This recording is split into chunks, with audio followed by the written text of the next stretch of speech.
네, 국회 신속 처리한 건 이른바 패스트트랙 충돌 사건과 관련해 황교안 자유한국당 대표를 비롯한 야당 의원들이 무더기로 재판에 넘겨졌습니다. 폭행 혐의 등으로 고발된 여당 의원들도 일부 기소됐습니다. 현장 취재 기자 연결합니다. 부장원 기자. 네, 서울 남부지방검찰청에 나와 있습니다. 네, 오늘 검찰의 전격적인 수사 결과 발표. 내용 먼저 정리해 주시죠. 네, 그렇습니다. 사건을 수사해온 서울 남부지방검찰청은 오늘 오후 1시 반 브리핑을 열고 수사 결과를 발표했습니다. 지난해 4월 관련 고소고발을 접수한 뒤 8개월여 만인데요. 우선 검찰은 수사 대상에 오른 국회의원과 당직자 등 모두 140여 명 가운데 37명을 정식 재판에 넘겼습니다. 한국당에선 황교안 대표와 나경원 전 원내대표 등 의원 13명, 그리고 보좌진 2명이 특수공무 집행방해 등 혐의로 기소됐습니다. 강효상 의원과 민경욱, 송원석, 정가뷴, 정양석, 정용기 의원 등이 여기에 포함됩니다. 이 밖에도 또 곽상도, 김성태, 윤상직 의원 등 10명과 보좌진 1명에 대해선 사건 가담 정도 등을 고려해 약식 재판을 청구했습니다. 재판에 넘겨진 사람만 모두 27명이고 이 가운데 현역 의원은 23명입니다. 이들은 지난해 4월 25일 패스트트랙 처리 과정에서 바른미래당 최이배 의원을 감금한 혐의를 받습니다.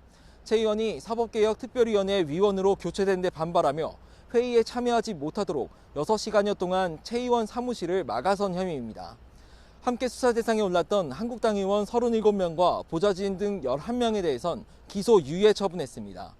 또 지난해 4월 국회 의원가 앞에서 한국당 당직자들을 폭행한 혐의를 받는 민주당 이종걸, 박범계, 표창원, 김병우 의원 등 국회의원 4명과 보좌진 4명을 기소하고 박주민 의원과 보좌진 1명을 약식 기소했습니다.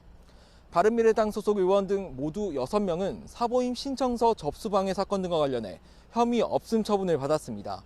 또 문희상 국회의장의 한국당 소속 여성 의원에 대한 강제추행과 모욕 고소 사건과 관련해서도 검찰은 혐의 없음으로 처분했습니다.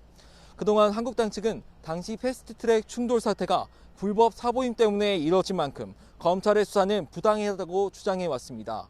더불어민주당은 입건된 39명 전원이 조사를 받은 반면 한국당에선 황교안 대표와 나경원 전 원내대표, 당선 무효형이 확정된 엄영수 전 의원과 정점식 의원을 제외한 50여 명이 일체 소환 조사에 불응해왔습니다.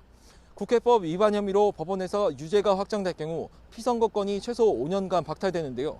그런 만큼 이번 검찰 수사 결과 소속 의원들이 무더기 기소된 데 대한 한국당 측 반발이 예상됩니다. 지금까지 서울 남부지방검찰청에서 YTN 부장원입니다.